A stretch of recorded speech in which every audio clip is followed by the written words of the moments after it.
Did you really think you could just walk in here? The words didn't echo. They cut, sharp and deliberate, slicing through the polished air of the Whitmore Foundation's annual gala. $8,2,000. A plate event hosted inside a glass-walled ballroom overlooking downtown Manhattan, where every detail, from the crystal chandeliers to the tailored tuxedos, whispered power and exclusivity, and right at the center of it all stood Darius Cole, 6 feet tall, composed, dressed in a simple charcoal suit that carried no label but fit like it belonged in every room. It entered, his presence quiet, almost invisible by design, until Charlotte Whitmore noticed him. She moved through the crowd like she owned gravity itself, heir to a billion-dollar legacy, blonde hair pinned with effortless precision, a champagne flute balanced in her hand as if it were part of her identity. And when her eyes landed on Darius, they didn't hesitate.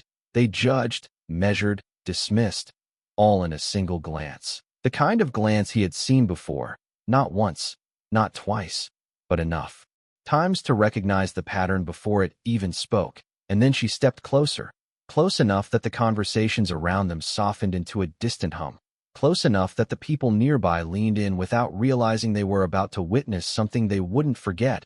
And with a faint smile that never reached her eyes, she tilted her head and said, "You're not on the list." Her voice smooth but edged, the kind that didn't ask questions. It issued conclusions. Darius didn't answer right away, not because he didn't have one, but because he didn't need one.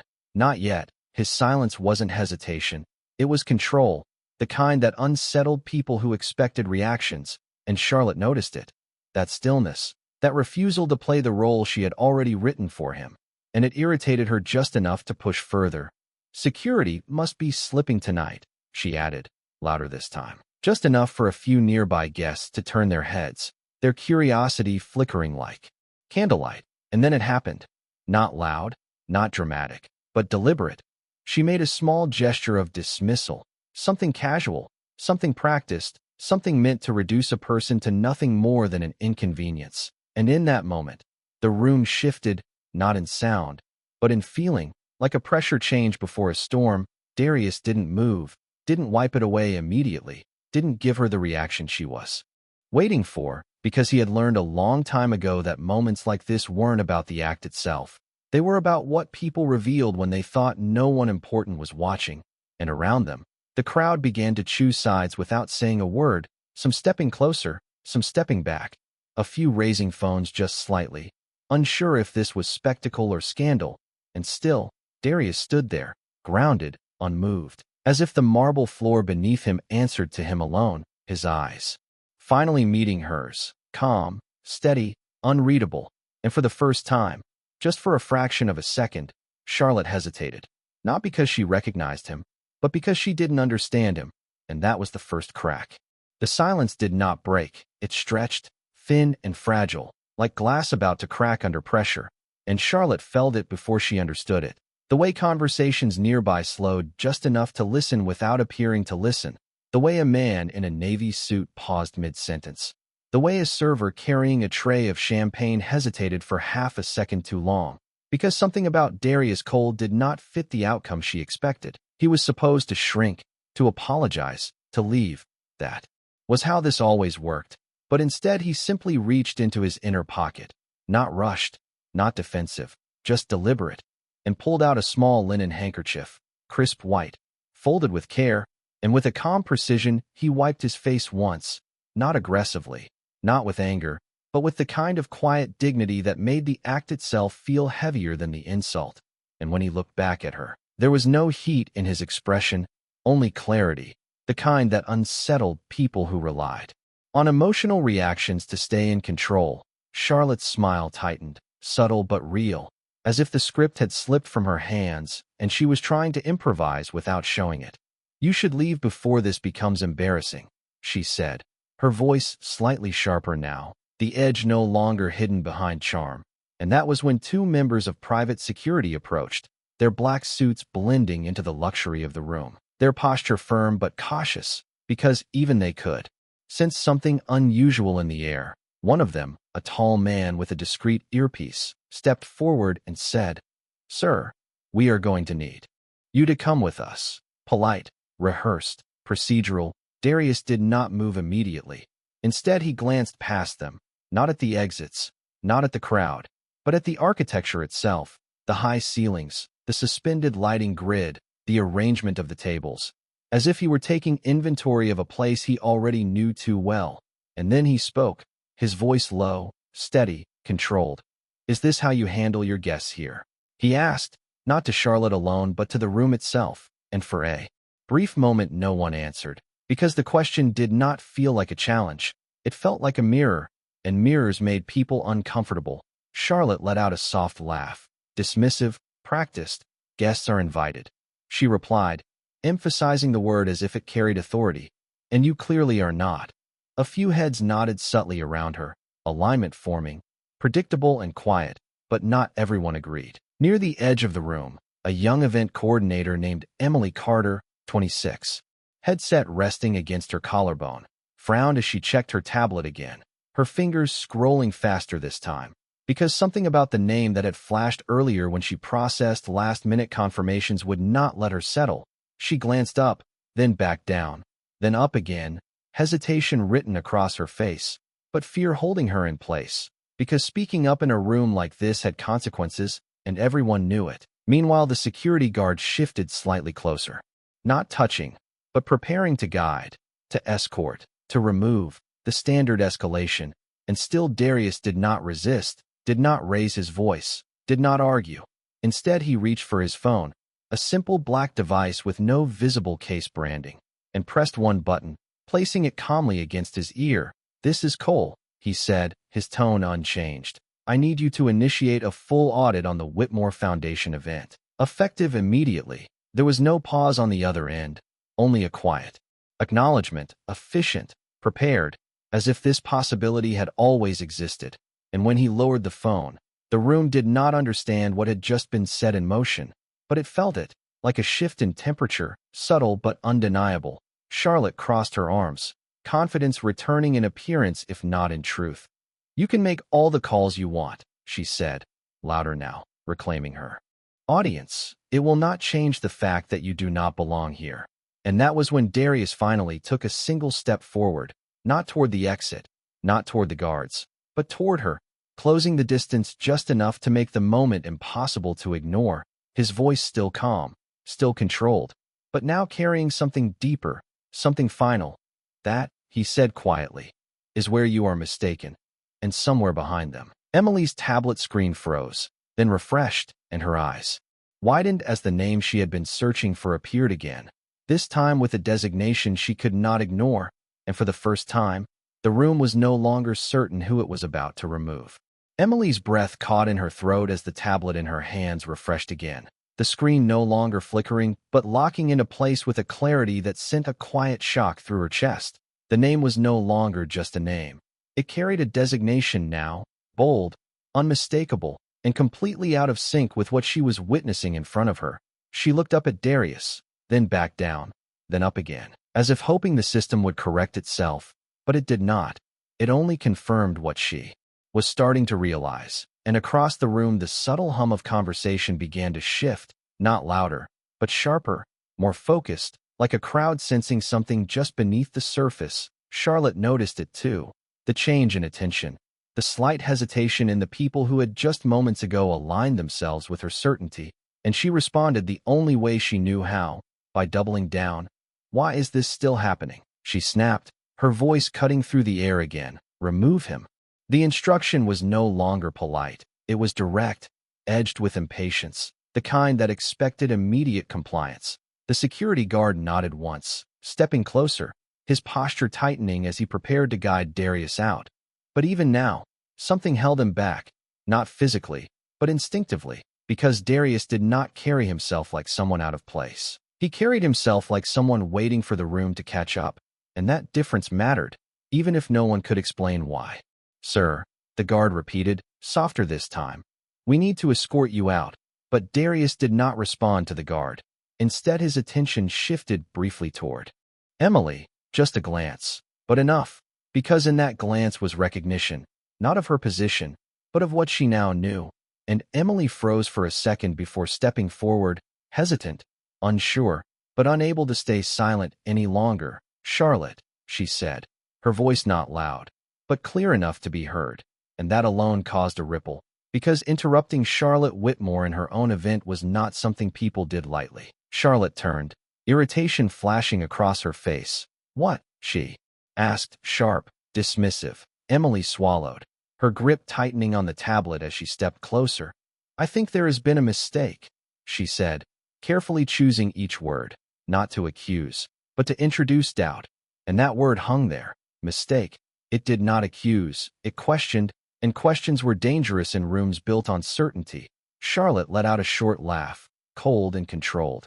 "The only mistake is letting him in," she replied, but Emily did not back down this time. Something in her expression shifting from uncertainty to resolve. "His name is in the system," she continued, lifting the tablet slightly.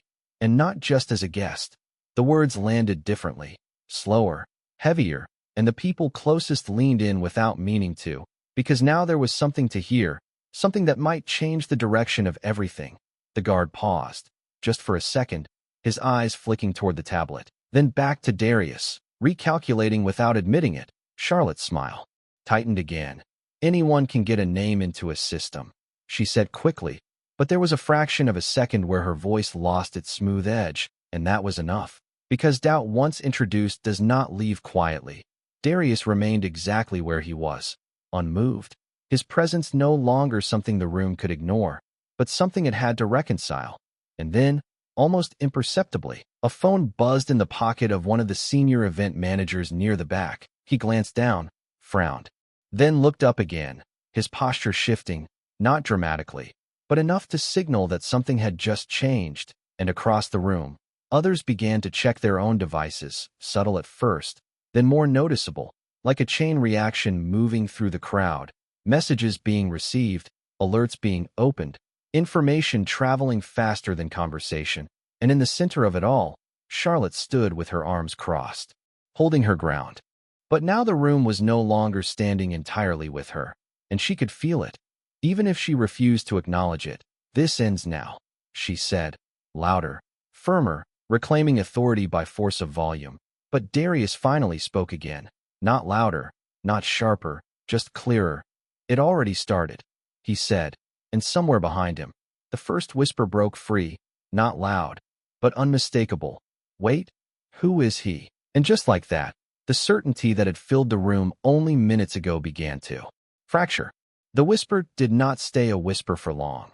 It spread, subtle at first, then gathering weight as more eyes shifted, more phones lit up, more brows furrowed in quiet confusion, because the room was no longer reacting to Charlotte. It was reacting to uncertainty, and uncertainty in a room built on status was the most dangerous thing of all. The senior event manager near the back stepped forward now, his earlier confidence replaced with something tighter, more cautious, his phone still in his hand as if it had delivered news he was not prepared to carry. "Charlotte," he said, voice controlled but no longer casual. And that alone changed the air again, because people like him did not interrupt without reason. Charlotte turned sharply, irritation flashing again, but this time it was layered with something else, something thinner, something closer to concern. "What is it?" she demanded, and he hesitated, just for a fraction of a second, before answering. "We might need to pause." The words were careful, chosen to soften impact, but they landed heavy anyway, because pause was not a word used in rooms like this unless something had already gone wrong.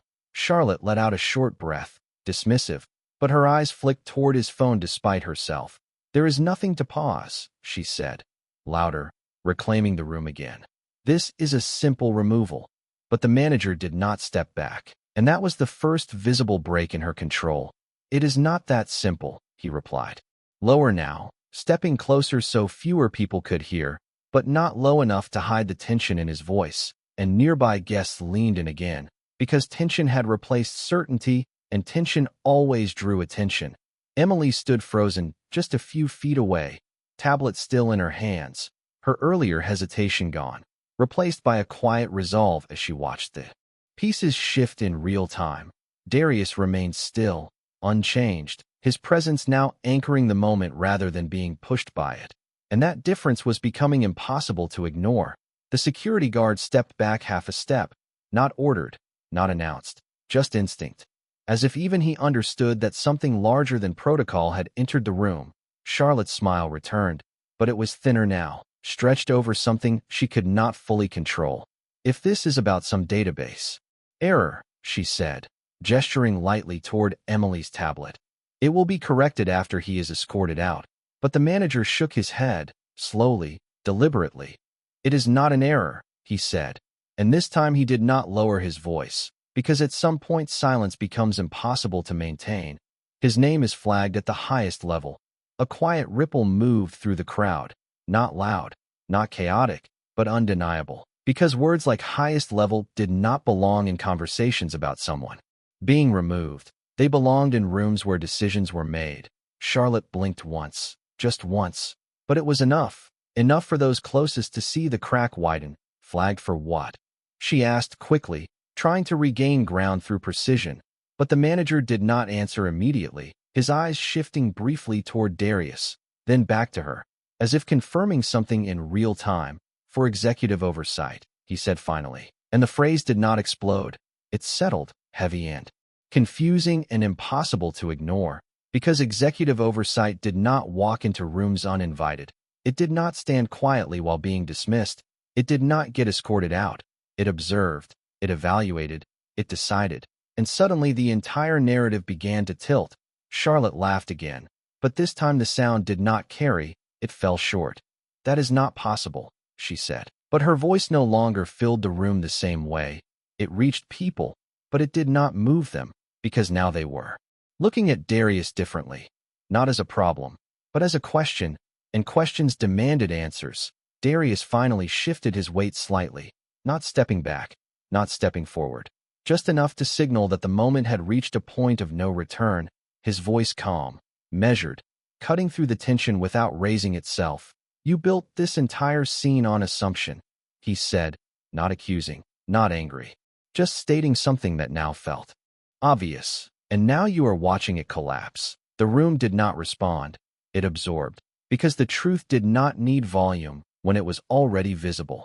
And somewhere near the center of the crowd, someone said quietly, almost to themselves, "This is not going the way she thought." And for the first time since the moment began, Charlotte did not have an immediate answer. The word executive did not fade. It lingered, heavy in the air like something that refused to be ignored. And Charlotte felt it settle in ways she could not control, because rooms like this thrived on hierarchy, and hierarchy had just been disrupted in a way no one could immediately explain. She straightened her posture, shoulders back, chin slightly raised, the physical language of someone reclaiming authority even as the ground beneath her shifted. "You are all overreacting," she said, her voice firm again, pushing against the uncertainty that had begun to spread. "This is a private event, and he is not authorized to be here." But the words did not land the same way anymore. Not after what had been said. Not after what people were now quietly confirming on their phones, because information had started moving faster than her control of the narrative. And that was something she could not stop. Darius watched her, not with satisfaction, not with anger, but with a calm awareness that came from having seen this moment before, not in this room, not with these people, but in different places, at different times, where the same assumptions had been made, just dressed differently. And for a brief second, his gaze shifted away from the present, not visibly, not enough for anyone to notice, but enough for the memory to surface. He was 24, standing in a polished office lobby in Chicago, holding a folder with his first major proposal. The receptionist had looked at him the same way Charlotte had, not openly hostile, just quietly dismissive. And when he asked to speak to the executive team, she had smiled politely and said, "Deliveries go around the back." As if that explained everything, as if that defined him. And he had stood there, just like now, still, composed, choosing not to argue, not to react. Because he had learned early that reacting only fed the narrative others had already written for him. And now, years later, standing in a room worth more than that entire building had been back then. The pattern had not changed, only the setting had, and that realization did not anger him. It clarified something deeper, something permanent. His voice cut back into the present, steady, precise. "You keep saying I do not belong here," he said, not raising it, but making sure it carried. And people listened now, fully, not out of curiosity, but because something in his tone demanded it. "But you have not once asked who I am." The statement landed like a quiet accusation, not loud, not aggressive, but undeniable, because it exposed something no one in the room could easily defend. Charlotte's expression hardened. "I do not need to ask," she replied quickly, but the speed of her answer betrayed the shift, because certainty does not rush unless it is trying to outrun doubt. And around them, the room continued to change, not dramatically, but in subtle alignments. People who had been standing behind Charlotte now stepped slightly to the side, creating space, not distancing themselves completely, but no longer standing as firmly with her as before. The security guard fully stepped back now, his role no longer clear, his authority paused by something he did not yet understand. Emily lowered her tablet slightly, her earlier fear replaced by a quiet conviction that what she had seen was real, and that it mattered. The event manager checked his phone again, then again, each glance confirming what he had already begun to suspect. And then another phone buzzed, and another, the chain reaction continuing, because whatever audit Darius had initiated was no longer theoretical, it was active, and it was reaching people who had the authority to respond. Charlotte felt it now, not just in the room, but in the way the energy around her no longer reinforced her position. "This is ridiculous," she said, louder again, trying to pull the moment back under control. "You are all letting this turn into something it is not." But Darius did not interrupt her, did not challenge her volume. He simply waited, and that waiting became louder than anything she said, because it forced the room to compare, her urgency against his stillness, her insistence against his certainty. And that comparison was not in her favor. He finally spoke again, quieter this time, but sharper. "This is exactly what it is," he said, and the simplicity of it carried more weight than any argument, because now the room was no longer asking whether he belonged. It was asking what it had just witnessed, and whether it had been wrong from the start. The shift was no longer subtle. It was structured, like something invisible had moved into place and begun rearranging the room from the inside out. Phones were no longer just lighting up, they were being read, processed, reacted to, and the reactions were no longer quiet. A man near the back straightened abruptly as he read something on his screen. Another guest lowered her glass without taking a sip, her attention fully locked on the unfolding moment, and the event manager's phone buzzed. Again, longer this time. Insistent, he stepped away slightly as he answered, his voice dropping to a near whisper, but his posture said everything. Rigid, attentive, no longer managing a gala but responding to something above it. Charlotte noticed all of it, every glance, every shift, every second of control slipping through her fingers, and she moved quickly to reclaim it, stepping forward again, closing the distance between herself and Darius as if proximity alone could restore authority. "Whatever you think you are doing," she said, her voice tight now, controlled but strained at the edges, "you are disrupting a private foundation event, and that has consequences." The word consequences hung there, intended to intimidate, to re-establish hierarchy, but it no longer carried the same weight, because the room had already begun to question who held the power to define those consequences. Darius did not step back, did not raise his voice, did not match her intensity. He simply reached into his pocket again, pulling out his phone with the same deliberate calm. And this time he did not raise it to his ear. He glanced at the screen, as if confirming something already set in motion, then lowered it again. "It is already in motion," he said quietly, not to her, but to the moment itself. And somewhere behind them, the event manager's voice broke through, not loud, but urgent. "Yes, I understand," he said into the phone, his tone no longer neutral, no longer balanced, but aligned with something higher. "We are addressing it now." He turned back toward Charlotte. His expression changed completely, no longer supportive, no longer deferential, but cautious, almost careful.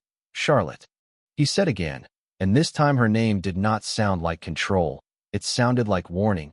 She turned to him sharply, frustration rising. "What now?" she asked, and he hesitated, not because he did not have the answer, but because of what the answer meant. "We have received direct instruction," he said slowly, choosing each word with precision, "to halt any removal actions immediately." The sentence landed heavier than anything before it, because it was no longer speculation, no longer doubt. It was direction, and direction implied authority, real authority, the kind that did not argue. Charlotte blinked, her composure cracking just enough to be seen. From who?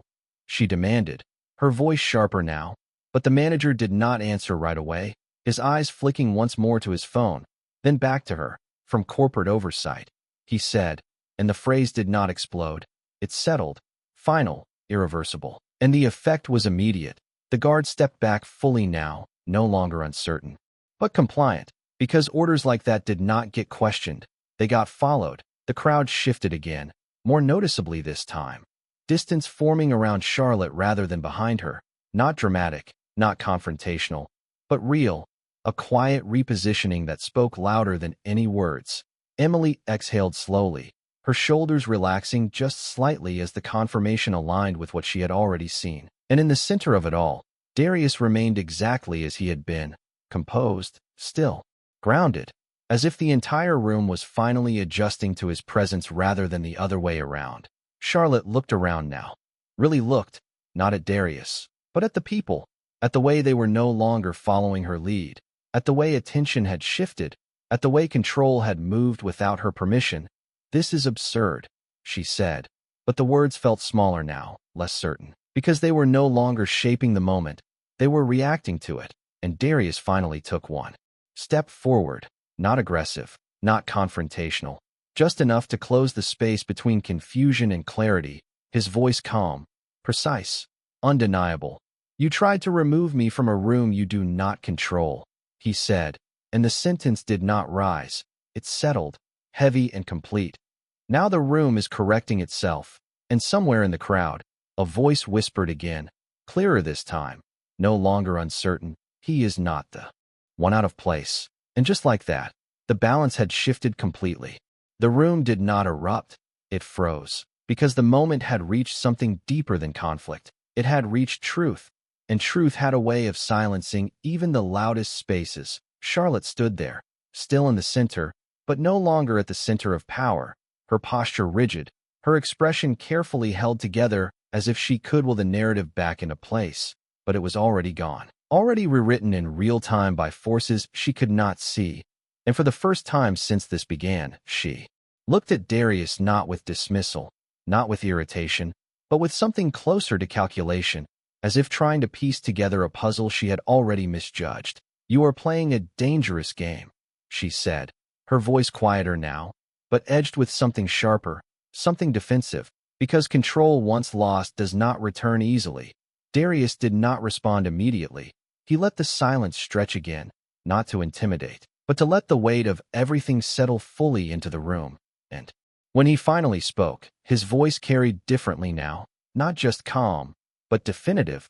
"This was never a game," he said, and the simplicity of it made it land harder than any raised voice could.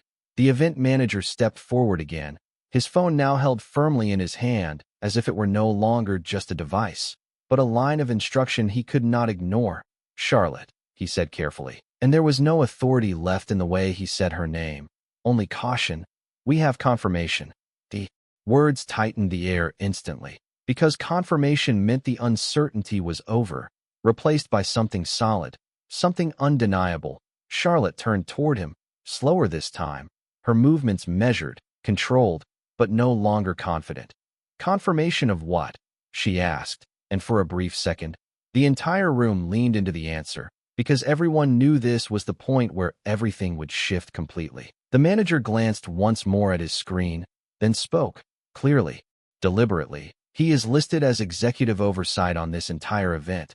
A murmur spread, not loud, but immediate, because that title did not belong to someone being questioned. It belonged to someone asking the questions. Charlotte's lips parted slightly, just enough to reveal the crack beneath her composure. "That does not make sense," she said, but the words sounded thinner now, less anchored, because logic no longer supported her position. Darius took another small step forward, not to dominate the space, but to clarify it, his presence now impossible to ignore, his voice steady, precise, and final. "It makes perfect sense," he said, and then he paused, just long enough for the room to feel the shift before he finished, because I authorized it. The sentence landed like a quiet detonation, not explosive, but irreversible, the kind that changed everything without raising its volume. The room went still again, deeper this time, because now there was no ambiguity left, no interpretation to debate, only reality. Charlotte stared at him, searching his face for something that would undo what she had just heard. But there was nothing there except certainty. The guard looked down briefly, then stepped back entirely, no longer part of the equation. Emily lowered her tablet completely now, her role in the moment fulfilled. And the crowd shifted again, more openly this time, space widening around Charlotte as the silent alignment completed itself, and Darius spoke one last time, not louder, not harsher, but with a clarity that cut through everything that had come before. "You decided who I was the moment you saw me," he said, his eyes locked on hers, unflinching, "and you never questioned it." The statement was not emotional, not accusatory. It was factual, and that made it impossible to deflect. Charlotte opened her mouth to respond, but nothing came, because for the first time, she was not in control of the narrative. She was inside it, and everyone else was watching it unfold. The silence did not break with noise. It broke with movement, small at first, then undeniable. The event manager's phone buzzed again, longer this time, followed by a second device in his other hand lighting up with a notification he did not expect to receive in the middle of a gala. His eyes scanned quickly, then slowed, then stopped. And when he looked up, everything about him had changed, not dramatically, but completely. "It has been executed," he said, not to Charlotte, not even directly to Darius, but to the moment itself, and the words carried weight because they were not emotional. They were procedural, final, and immediate. Charlotte frowned, confusion breaking through the last layer of control she had been holding on to. "What has been executed?" she asked, her voice sharper again, reaching for authority that no longer responded to her. But before he could answer, another voice entered, calm, composed, and unmistakably official, coming from the speaker of the manager's phone as he instinctively lowered it just enough for those closest to hear. "This is corporate compliance," the voice said, steady and precise. "All operational privileges tied to this event have been reassigned effective immediately." The sentence did not raise its volume. It did not need to, because its meaning was clear, and its authority was absolute. The room reacted not with sound, but with stillness, because reassigned did not just mean changed, it meant removed, replaced, corrected. Charlotte's posture stiffened, her arms dropping slightly from where they had been crossed, as if her body no longer had a position to hold. "That is not possible," she said. But the words came slower now, heavier, because possibility had already been redefined without her input. The manager swallowed once, then continued, his voice quieter but no less firm. "Your authorization access has been temporarily suspended pending review." And that was the moment everything collapsed, not loudly, not dramatically, but completely, because in a room built on status, access was everything, and without it, there was nothing left to stand on. The guard stepped back further, no longer aligned with her, no longer awaiting instruction, simply removed from her orbit entirely. Emily took a slow breath, her eyes moving from Charlotte to Darius with a new understanding, not of what was happening, but of why it had to happen this way. The crowd shifted again, this time without hesitation, forming a quiet distance that made the center of the room feel larger, emptier, more exposed. Charlotte looked around, searching for support, for alignment, for anything that would restore the structure she had relied on. But there was nothing there, only faces that were no longer certain, no longer following, only watching. And in the middle of it all, Darius stood unchanged, his presence now the only constant in a room that had rewritten itself around him. He did not step forward, did not claim the space, did not assert anything beyond what had already been set in motion, because the power he carried did not need performance.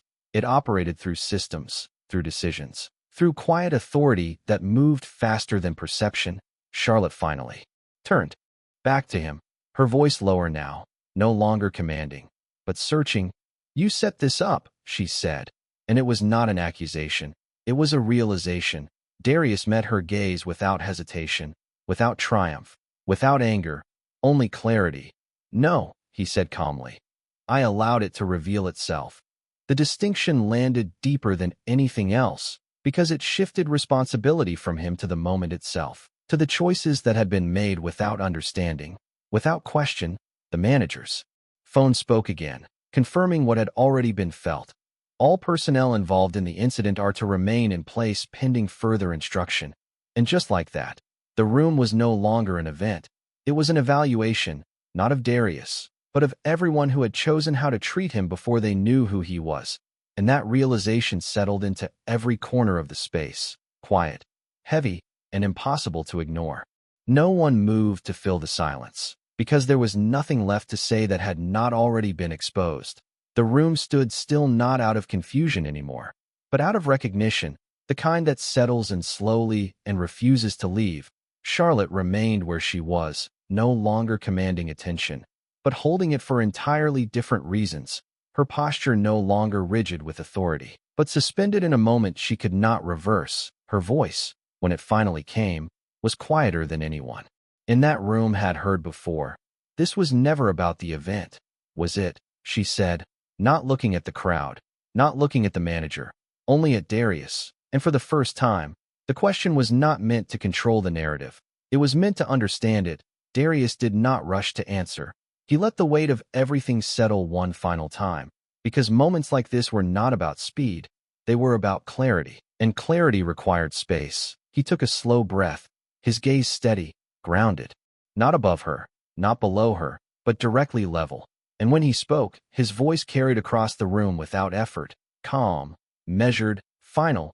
"It was always about the people in it," he said, and the simplicity of it landed deeper than anything else, because it removed the illusion that this was about status or power or control, and revealed what had been there from the beginning: choice. Charlotte lowered her eyes. For a brief second, not in defeat, but in realization, because the moment had stripped away everything else, leaving only the truth of how she had chosen to act before she knew who she was speaking to. The manager stepped forward again, his tone now fully aligned with the authority that had taken hold of the room. "We will proceed with a full review," he said, not addressing anyone in particular, but making it clear that what had happened would not be dismissed, would not be forgotten. Emily glanced around, noticing the subtle shift in every face, not just discomfort, but reflection, because this was no longer just about one interaction. It was about a pattern that had been revealed in front of everyone. Darius looked around the room once, not to claim it, not to judge it, but to acknowledge it. Every person, every witness, every silent participant. And then his attention returned to Charlotte, his expression unchanged, not cold, not warm, simply resolute. "You thought power looked a certain way," he said, his voice steady, each word placed with intention. "And when you did not see it, you decided it was not there." The statement did not accuse, it clarified, and that made it impossible to argue with. Charlotte's lips parted slightly, but she did not respond, because there was nothing left to defend, only something to face. The room remained quiet, but it was no longer the silence of tension. It was the silence of understanding, the kind that lingers long after the moment ends. Darius took one final step back, not retreating, but releasing the space, allowing the room to exist again without the weight of confrontation, his voice carrying one last time, softer now, but no less powerful. "Respect is not something you grant when it is convenient," he said. "It is something you show before you know who someone is."